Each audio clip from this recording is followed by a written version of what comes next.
जी students, कैसे हैं आप? आज हम बात करेंगे रेजोनेंस के ऊपर। और रेजोनेंस जो है ये क्या होता है ये मैं आपको बता देता हूँ। ये एक पॉसिबिलिटी है स्टूडेंट्स, जिसमें जो हमारे पास डिफरेंट पेयरिंग स्कीम्स हो जाती हैं वैलेंस इलेक्ट्रॉन्स की। यानी जैसे मैंने आपको बताया अपने प्रीवियस लेक्चर्स के अंदर कि हमारे पास अगर एक बेंजीन रिंग है और उसके जो हमारे पास ऑर्बिटल्स हैं, लेट्स से दैट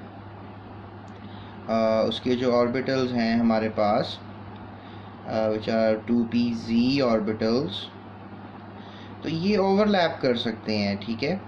और ये ज़रूरी नहीं है कि ये आपस में करें, ये दोनों ही आपस में ओवरलैप करें।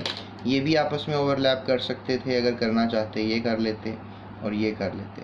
तो अब आपको एक ये क्लाउड अजीब सा लग रहा है। सो ये डिफरेंट ओवरलैपिंग, यानी कह लें आप इसको आसान लफ्ज़ों में डीलोकलाइजेशन ऑफ इलेक्ट्रॉन्स।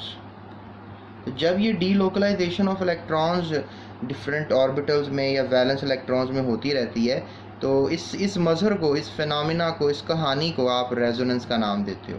तो मैं आपको एक और थोड़ी वीडियो दिखाता हूँ जिसमें आपको शायद इस बात की और समझ में आएगी।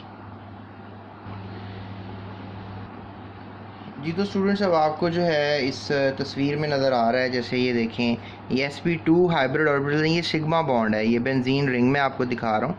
और इसमें आप देखें, अब ये जो है 2p z हैं इलेक्ट्रॉन्स जो इसके अंदर घूम सकते हैं। अब क्या होगा, ये सारे आपस में ऊपर से इलेक्ट्रॉन्स मिल सकते हैं, मतलब और नीचे से भी मिल सकते हैं। और देखें ये कैसा ऊपर क्लाउड जनरेट हो गया है।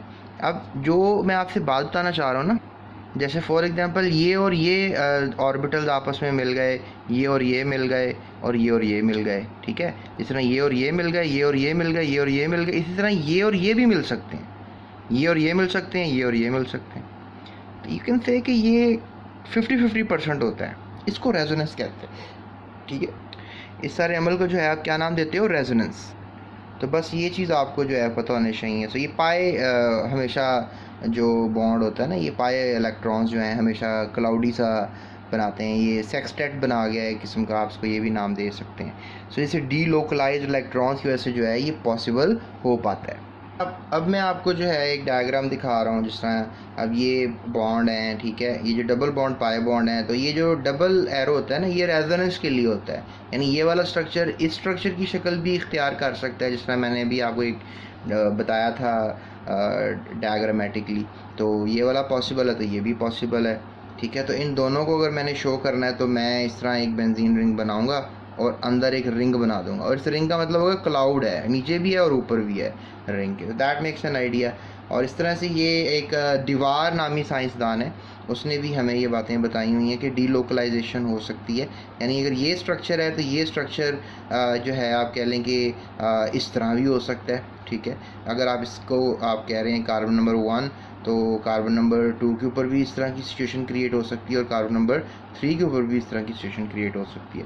सो दीज आर द दीवार resonance structures and these are the क्यूक्यूल नामी साइंसदान, जो कि बड़ा मशहूर साइंसदान, जिसने शायद हमें बेंजीन का स्ट्रक्चर सबसे पहले एक्सप्लेन किया। तो ये उसने हमें बताया रेजोनेंस के बारे में। तो ये आपको स्टूडेंट्स पता होना चाहिए, राइट। और एक बात और नोटिस कीजिएगा, जिसके रेजोनेंस स्ट्रक्चर जितने ज़्यादा होते हैं ना, उतना ज़्यादा स्टेबल होता है। सो इसके आपको बेंजीन के 2 नज़र आ रहे हैं, अगर किसी के 3 होंगे या किसी के 4 होंगे, तो वो उतना ज़्यादा जो है वो क्या होगा, स्टेबल होगा। याद रखिएगा, ये जो बेंजीन में कार्बन होता है ये हमेशा sp2 हाइब्रिडाइज्ड होता है।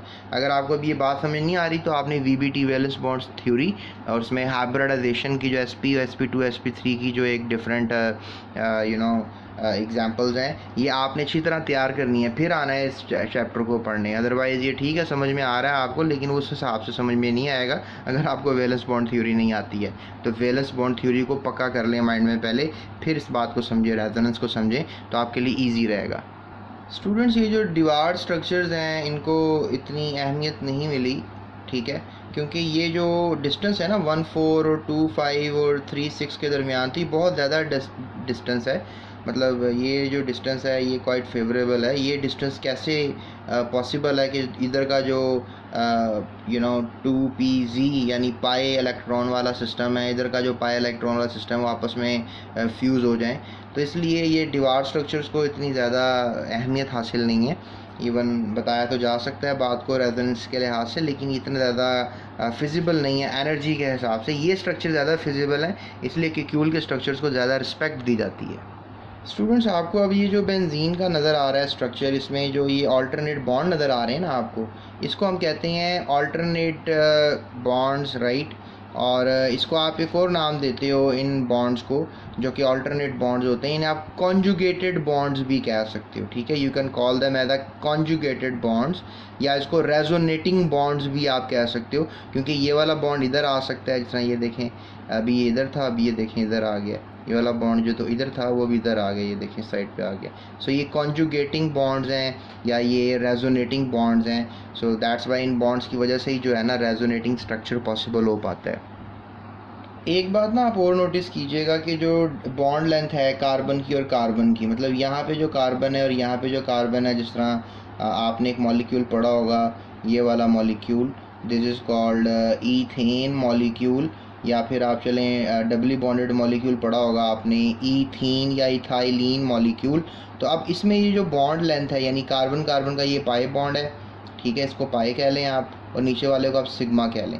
तो अब ये सिग्मा बॉन्ड की जो लेंथ है यानी कार्बन कार्बन की जो लेंथ है, अब ये ओपन चेन कंपाउंड है इथीन, ठीक है ना, इथीन एक ओपन चेन कंपाउंड है, और ये तो आपको पता है कि जो बेंजीन है क्लोज चेन कंपाउंड है। इनकी जो बॉन्ड लेंथ है ना कार्बन कार्बन की, वो नोटिस की गई है अल्केन्स के अंदर 1.54, यानी जो कि कम हो गई जाकर कार्बन कार्बन डबल बॉन्ड में 1.34, और ट्रिपल बॉन्ड में और कम हो गई बॉन्ड लेंथ।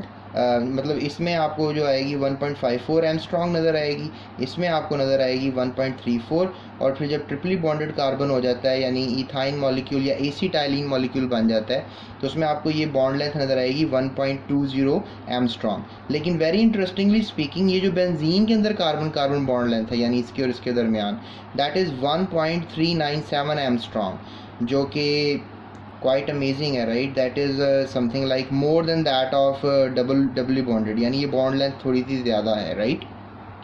लेकिन एक बात जो नोटिस की जा सकती है कि जो 1.39 है यानी 1.4 है ना एक किस्म की, तो 1.5 और 1.3 के दरमियान 1.4 आता है ना, तो इसलिए ये इंटरमीडिएट है। यानी ये बॉन्ड लेंथ जो बेंजीन की है, बेंजीन की जो बॉन्ड लेंथ है ये इंटरमीडिएट है between the bond length of alkane and alkenes. तो ये भी एक खसूसी तवज्जो की हामिल बात है जो मैं आपको बता रहा हूँ। और जैसा कि मैं आपको पहले बता चुका हूँ कि जो बेंजीन का स्ट्रक्चर अगर आप ऐसे ड्रॉ करेंगे तो ये एक अच्छी रिप्रेजेंटेशन होगी, क्योंकि रेजोनेंस भी इसमें बता दिया जाएगा और बेंजीन की मैक्सिमम प्रॉपर्टीज़ इस स्ट्रक्चर से जो हैं वो बता दी जाएंगी। So that was students my lecture. तकरीबन 8 मिनट की वीडियो है जिसमें मैंने रेजोनेंस मेथड आपको समझाया या रेजोनेंस के बारे में मैंने आपको बात की, and I hope you enjoyed my video. आपको सीखने को काफ़ी कुछ मिला होगा।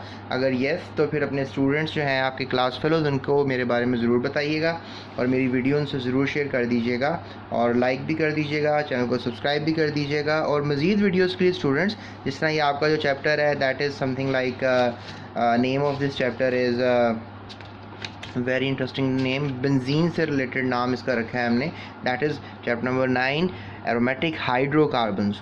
तो इसकी रिलेटेड आपको और वीडियोस चाहिए तो आप मेरी प्लेलिस्ट में चले जाएं चैनल की, वहाँ से आपको इसकी तमाम वीडियोस मिलेंगी और वहाँ से आप सारी वीडियोस देख सकते हैं और अपने नॉलेज में इजाफा कर सकते हैं। सो अभी तक के लिए इतना ही है स्टूडेंट्स, अपना बहुत ख्याल रखिएगा। नेक्स्ट वीडियो में जिसमें मैं आपसे बात करने वाला हूँ प्रिपरेशन ऑफ बेंजीन की, तो मेरे साथ जुड़े रहिएगा। So that's it, thank you so much, अपना बहुत ख्याल रखिएगा।